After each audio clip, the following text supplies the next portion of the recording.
안녕하세요. 저는 평범한 50대 주부입니다. 여러분은 부모님이 갑자기 사라졌다가 돌아오신 적이 있으신가요? 저는 3일 동안 아버지를 찾아 헤매면서 정말 이 세상이 무너지는 것 같았어요. 그런데 더 충격적인 건 아버지가 돌아오신 후에 벌어진 일들이었습니다. 오늘 제가 들려드릴 이야기는 우리나라 노인들을 노리는 조직적인 범죄에 대한 이야기예요.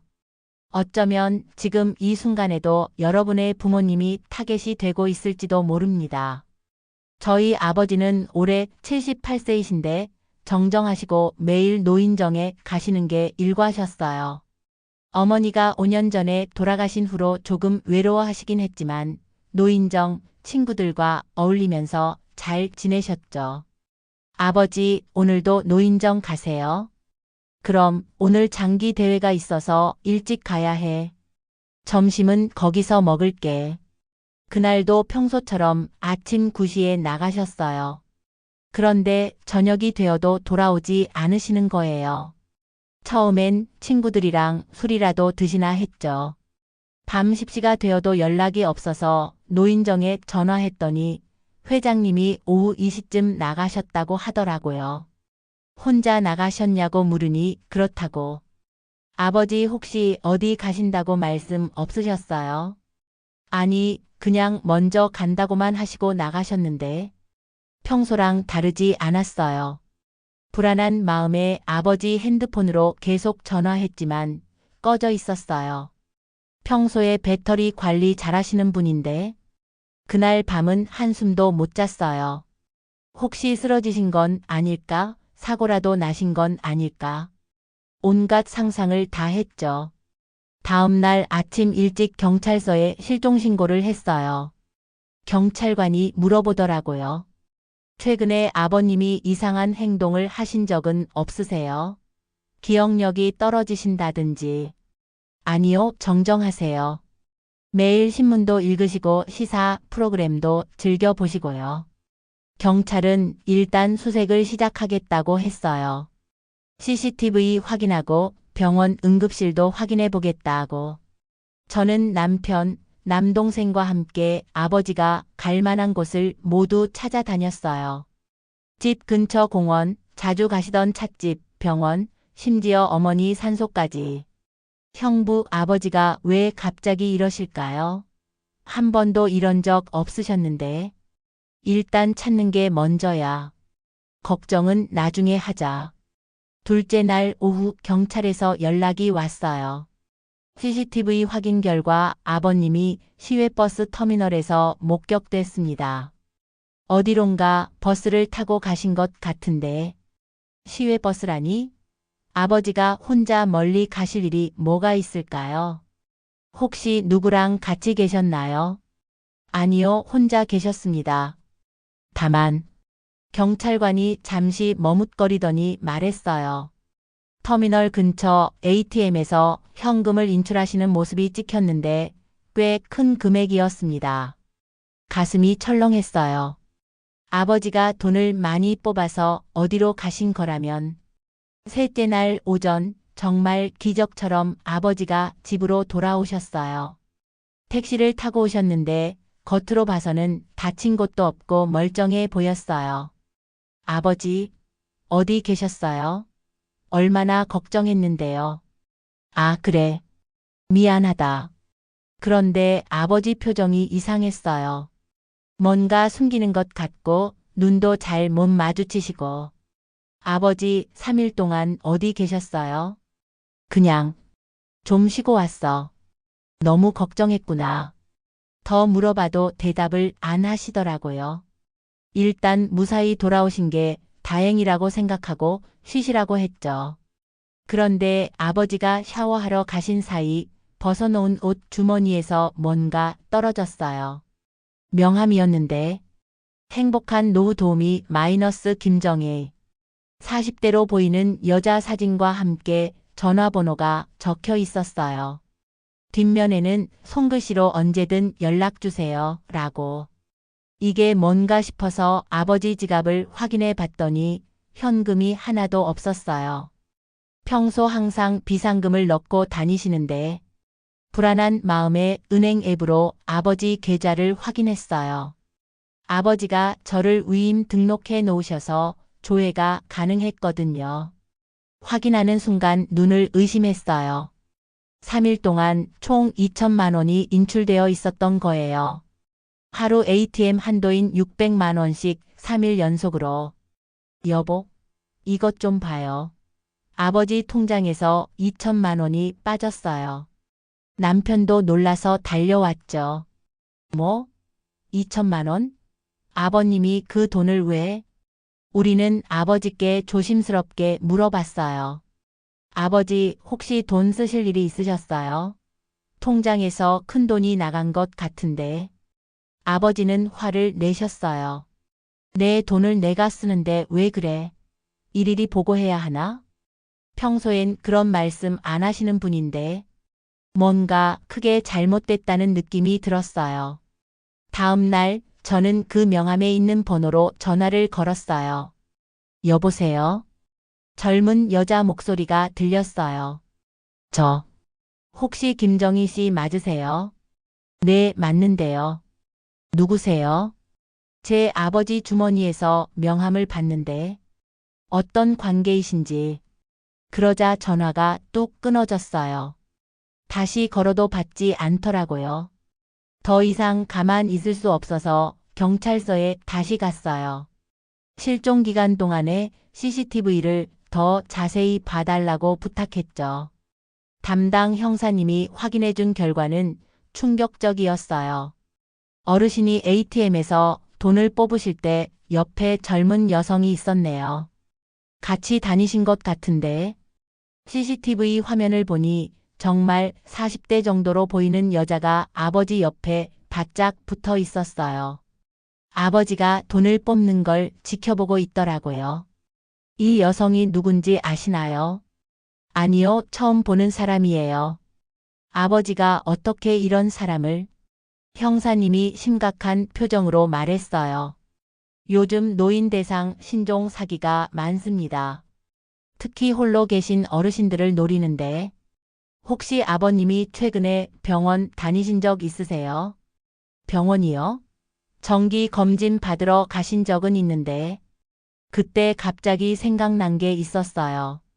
6개월 전쯤 아버지가 대학병원에 검진 받으러 가셨는데 결과를 저한테 안 보여주셨던. 그때 무슨 검사 받으셨는지 아세요? 잘 모르겠어요. 그냥 종합검진이라고만. 집에 돌아와서 아버지께 다시 물어봤어요. 아버지 6개월 전에 병원에서 검진 받으셨잖아요. 결과가 어떻게 나왔어요? 아버지는 놀란 표정을 지으시더니 화를 내셨어요. 왜 자꾸 캐묻는 거야? 내 일은 내가 알아서 해. 평소 같지 않은 아버지의 반응에 더 의심이 갔어요. 남동생과 상의해서 병원에 직접 가보기로 했죠. 대학병원 의무기록실에서 가족 확인 절차를 거쳐 아버지의 진료 기록을 확인할 수 있었어요. 그리고 충격적인 사실을 알게 됐죠. 경도인지장애 초기 치매 의심. 진단일은 정확히 6개월 전이었어요. 의사소견에는 약물치료 권유했으나 환자가 거부라고 적혀 있었고요. 오빠 아버지가 치매 진단을 받고 우리한테 숨기신 거예요. 뭐? 치매라고? 그런데 왜 말 안 하신 거지? 우리는 담당 의사를 만나러 갔어요. 의사 선생님의 설명이 더 충격적이었죠. 아버님이 진단 결과를 가족에게 알리지 말라고 하셨어요. 자식들에게 짐이 되고 싶지 않다고. 그런데 선생님, 이상한 게 아버지 진료 기록을 누가 열람했는지 확인할 수 있나요? 잠시만요. 아, 최근에 조회 기록이 있네요. 간호조무사 한 명이. 그 순간 소름이 돋았어요. 의사 선생님도 이상하다는 표정을 지었죠. 이 직원은 이미 한 달 전에 퇴사한 사람인데 어떻게 기록을 봤지? 뭔가 큰 일이 벌어지고 있다는 직감이 들었어요. 우리는 즉시 경찰에 이 사실을 알렸죠. 경찰이 수사를 시작하면서 충격적인 사실들이 하나둘 드러났어요. 퇴사한 간호조무사를 추적해보니 그녀는 병원 여러 곳을 옮겨 다니면서 치매 진단을 받은 환자들의 정보를 빼돌리고 있었던 거예요. 이 여성이 속한 조직이 있습니다. 치매 노인들의 정보를 사고 파는. 형사님이 보여준 자료를 보고 경악했어요. 우리 아버지처럼 당한 노인들이 한두 명이 아니었던 거예요. 수법은 이랬어요. 병원에서 치매 진단을 받은 노인들의 명단을 입수한 후 젊은 여성들이 접근해서 환심을 사고 결국 재산을 빼돌리는, 주로 가족에게 치매 사실을 숨기는 어르신들이 타겟이 됩니다. 가족이 모르니까 막기도 어렵고 우리 아버지도 그렇게 당하신 거였어요. 치매 진단 받은 걸 숨기고 계시다가 그 틈을 노린 사기꾼들에게 그 김정희라는 여자를 찾아야 합니다. 2천만 원도 되찾아야 하고 경찰이 수사망을 좁혀가던 중 더 놀라운 사실이 밝혀졌어요. 노인정 회장님이 저한테 전화를 하셨거든요. 아가씨, 사실 며칠 전에 이상한 일이 있었어요. 젊은 여자가 노인정에 와서 어르신들한테 이것저것 물어보고 갔거든요. 어떤 걸 물어봤어요? 누가 혼자 사는지, 자식들이 자주 오는지, 건강은 어떤지. 봉사활동 나온 줄 알았는데 지금 생각해보니 수상해요. 그 여자가 남긴 명함을 받아서 확인해보니 행복한 노후 도우미 똑같은 명함이었어요. 이제 퍼즐이 맞춰지기 시작했어요. 이들은 조직적으로 움직이고 있었던 거예요. 병원에서 정보를 빼내고 노인정까지 찾아가서 추가 정보를 수집하고 경찰이 본격적으로 수사에 나서면서 더 많은 것들이 밝혀졌어요. 전국적으로 30개 병원에서 치매 환자 정보가 유출됐습니다. 피해자가 5천 명이 넘을 것으로 추정됩니다. 5천 명. 그 숫자를 듣고 할 말을 잃었어요. 실제 금전 피해를 입은 노인은 200명 정도이고 피해액은 300억 원이 넘습니다. 우리 아버지의 2천만 원이 작은 돈처럼 느껴질 정도였어요.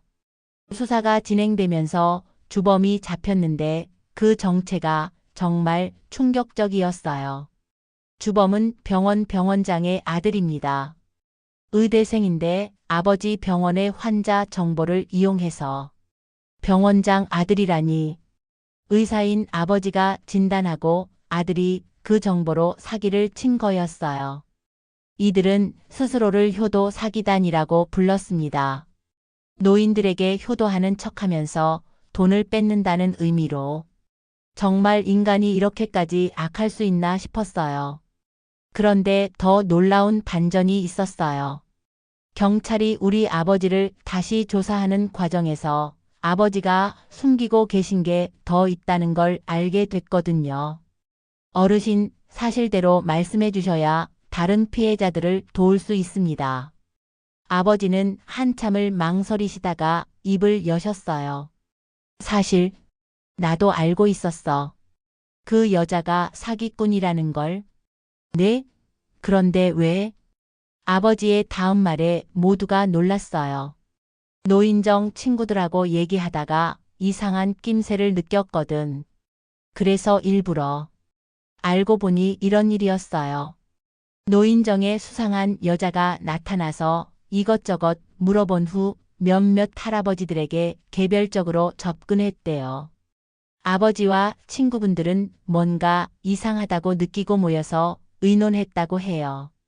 저 여자가 우리를 노리는 것 같은데 어떻게 하지? 잡아야지. 증거를 모아서 경찰에 신고하자. 그래서 아버지가 미끼 역할을 자처하신 거였어요.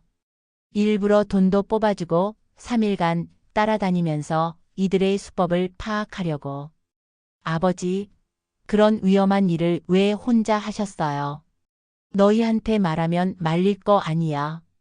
그리고 내가 치매 초기라는 걸 들키고 싶지 않았어. 아버지는 3일 동안 그 그 여자와 다니면서 몰래 녹음을 하고 사진도 찍으셨대요. 스마트폰 사용법을 잘 모르신다고 생각했는데 노인정 막내가 가르쳐줬어. 녹음하는 법하고 사진 찍는 법. 아버지가 모은 증거들을 보니 정말 대단했어요. 그 여자가 다른 노인들을 상대로 사기친 얘기, 조직에 대한 정보, 심지어 다음 타겟 명단까지. 이 정도면 검거하는데 큰 도움이 될 겁니다. 어르신 정말 용감하셨어요. 형사님도 감탄했죠. 하지만 2천만 원은 이미 써버려서 되찾기 어렵다고 했어요. 그런데 아버지가 또 놀라운 말씀을 하셨어요.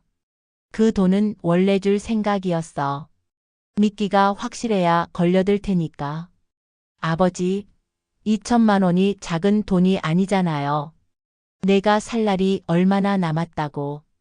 다른 노인들이 당하는 걸 막을 수 있다면 그 정도는. 정말 아버지가 자랑스러우면서도 안타까웠어요. 경찰은 아버지가 모은 증거를 바탕으로 대대적인 검거 작전을 펼쳤어요. 그 결과 조직원 47명 전원 검거했습니다. 병원장 아들이 주범이고 간호조무사 8명, 접근 담당 여성 15명. 우리가 만난 김정희라는 여자도 잡혔어요. 본명은 다른 이름이었고 여러 개의 가짜 신분증을 가지고 있었죠. 재판 과정에서 더 충격적인 사실들이 드러났어요.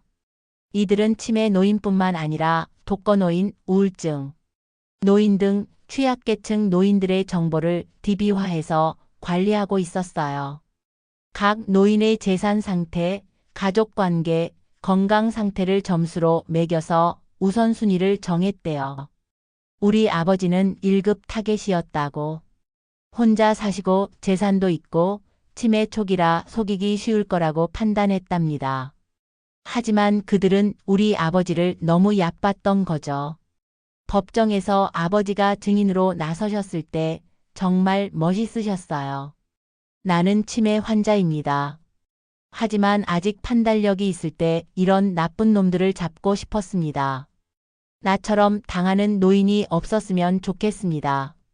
방청석에 있던 다른 피해 노인들이 박수를 치셨어요. 결국 주범인 병원장 아들은 징역 15년, 나머지 조직원들도 중형을 선고받았어요.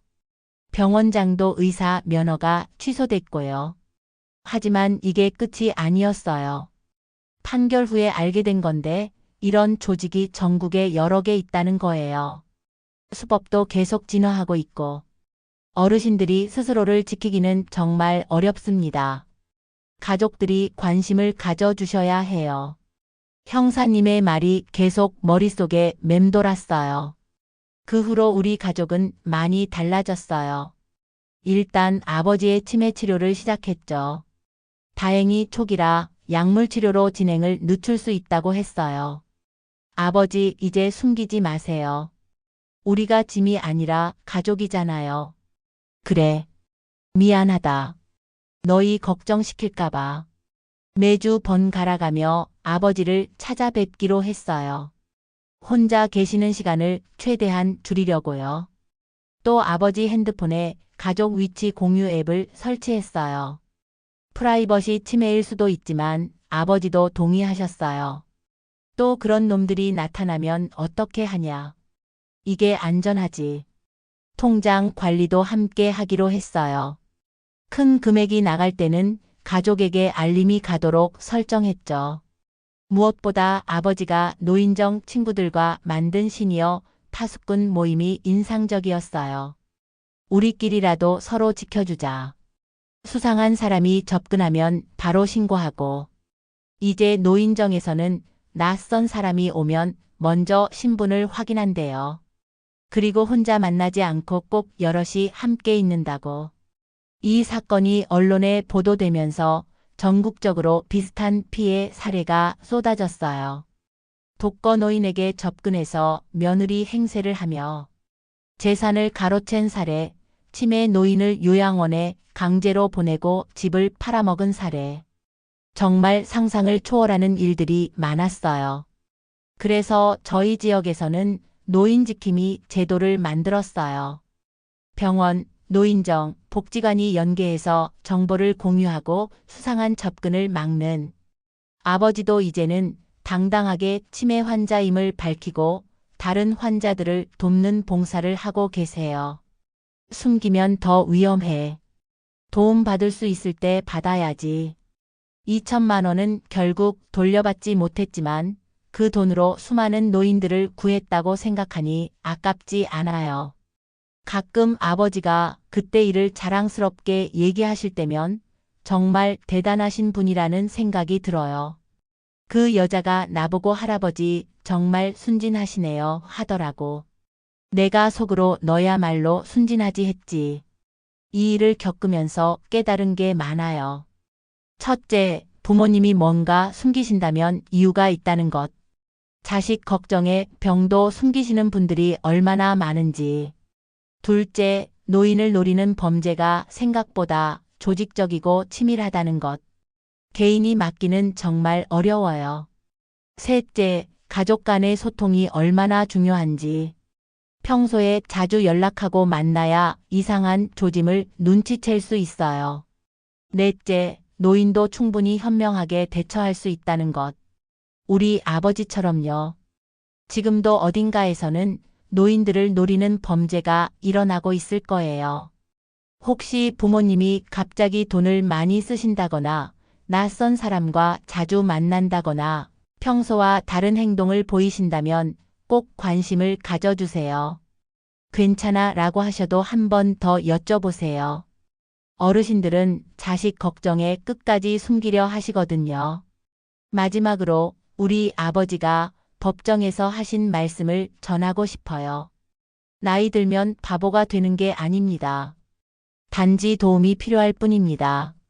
그 도움의 손길이 악마의 손이 아닌 가족의 손이기를 바랍니다. 이 글을 읽는 모든 분들, 부모님께 오늘 한번 안부 전화 드려보는 건 어떨까요? 아버지, 어머니, 오늘 뭐 하셨어요? 별일 없으시죠? 이 한마디가 부모님을 지키는 첫걸음일 수 있습니다. 긴 글 읽어주셔서 감사합니다. 모두 건강하시고 가족과 함께 행복한 시간 보내시길 바랍니다.